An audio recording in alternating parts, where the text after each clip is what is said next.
a Canadian radio sanctuary podcast.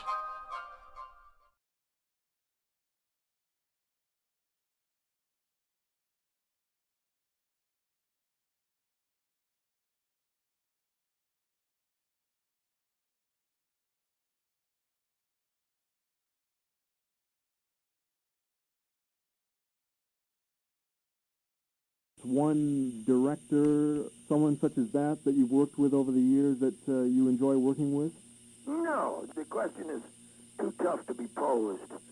I mean, after all, I've made over 150 motion pictures, directed by 150 different directors, you know. Right.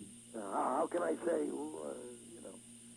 I know there are a lot of talented directors who don't work any longer, and, directors today, unfortunately, are starring themselves. That ego trip is starring themselves. It's not the people who in the business. It's Steven Spielberg's Baba Daba Daba, right? Don't you understand?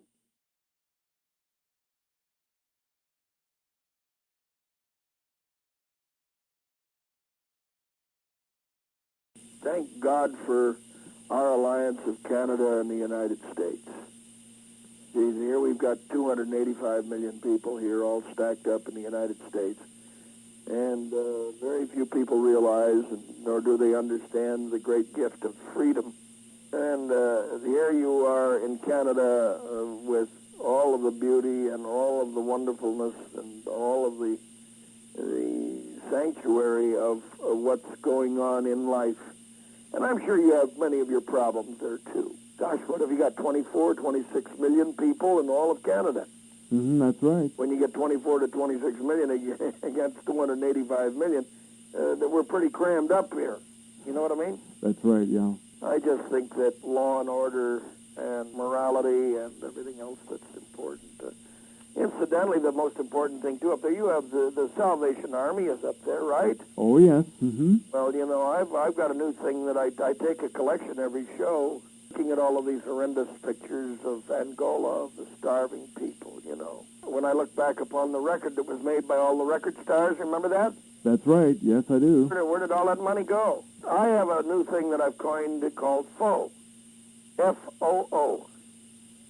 It's called Feed Our Own. You know what I mean? And the foe, F-O-E, naturally is hunger. So whether it be in Portland or whether it be in Seattle or Walla Walla or Vancouver or Manitoba, any place, or whether it goes to Hamilton or whether it's in Toronto, people need to be fed.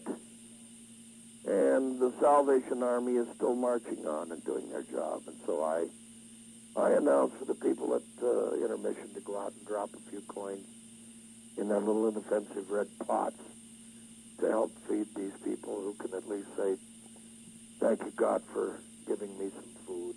But that has to be consistent. It can't be just over the holidays. It has to be consistent. I recall a movie you made. This touches on this indirectly, but a movie you made, I think it was in the 50s, The Atomic Kid, was it? I made The Atomic Kid, yes. And I think you survived a nuclear blast in Nevada or somewhere? Yeah, I did. Yeah. Kind of a crazy film, but with that in mind... It made a lot of money. It did it? Made a lot of money. I didn't see a dime of it. No? I owned it. Hollywood is dead, you know. I said, that's why Hollywood is dead. There is no more Hollywood. It's agreed. There is no more Hollywood, or aren't you aware of that? Well, we keep hearing this, yes. Yeah, well, there is no more Hollywood. There hasn't been any Hollywood for, I'd say 10, 12 years. That's just an illusion, you know. When it comes Academy Award time, do you ever see Woody Allen there at the Academy Awards? I say, do you ever see Barbara Streisand there? Do you ever see Clint Eastwood there? Do you ever see Burt Reynolds there? See, they're not together. There's no cohesiveness within the industry. And an industry that's divided must fall. You understand? When you've got football players, they all might play the game to the hilt while the game is on, but they're all for one another. There's always a great mutual respect for one another, whether they be You know, the big stars of the team, or whether they be a guard or a tackle. You know what I mean? Yes, but the fact that these people aren't showing up to the Academy Awards, for example, It's called I've Got Mine, it's too bad you didn't get yours. but could it not also be a bit of they don't like a lot of the Hollywood glitz, the phoniness? Well, there is no Hollywood phoniness. There's no Hollywood glitz. There's no Hollywood. How the hell could there be any phoniness there? Glitz. No, but I just mean initially. I mean, the Oh, they were smart. They went away. Woody Allen makes his pictures in New York. Mm-hmm. He don't make pictures in Hollywood. Clint Eastwood makes his pictures in San Francisco. He doesn't make pictures in Hollywood. So it's left to television then, more or less. No, I don't know. All of Metro, Golden Mare, where I worked for 14 years, I don't see any of the stages busy. All I just do is I see a bunch of people running around trying to qualify their inadequacies. They're all playing Spin the President. Who's president of Metro this week? Who's president of Columbia this week? Do you see it ever turning around? No way. It's gone. It's gone because they cared not about it. Mm-hmm. They didn't care anything about it. Is that heartbreaking for you? Someone who... No, I mean it's very it's very disappointing to me, but it's not heartbreaking. I'm so very lucky to have a career on the stage. I'm only sorry that we're not theatrically oriented enough. I think we need a new union. I mean, the Screen Actors Guild to me isn't worth a pair of suspenders. Okay? Yeah.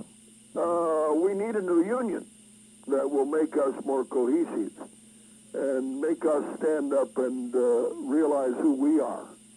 I mean, you remember recently when the writers went on strike?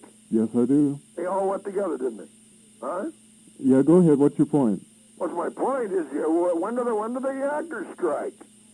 If the actors all struck and they stuck to it, for Christ's sake, there'd be no entertainment in the world. How'd you like to see these writers entertain you? Huh? Yeah, you're right. You bet I'm right. You know, and if you're right, you know one of the things I found out? Right, you can't be wrong. And consequently, adversely, if you're wrong, you can't be right. Thing is that all I'm saying is just philosophically that the industry didn't care enough about itself to keep itself In a healthy state. in a healthy atmosphere. That's right. Yeah. Their scenario was one of they were courting failure diligently.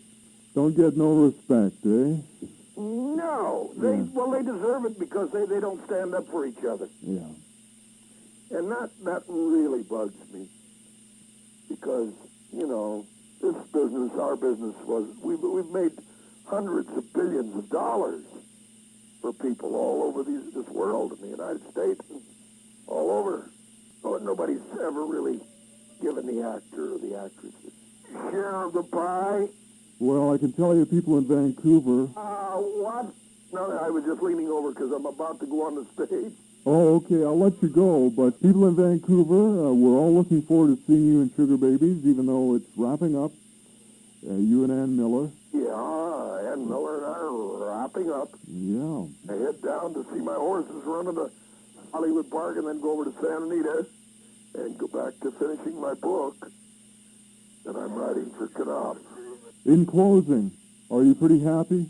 Are you a happy person, do you feel? Oh, gosh. How can you not be happy having had a hit for 7 years? I've been talking to you about business, which is absolutely true. But what I have for myself, I wish for others. You follow that? I sure do. The fact is that I think that theater should revive itself around in California to some extent, you know what I mean? And we should find some jobs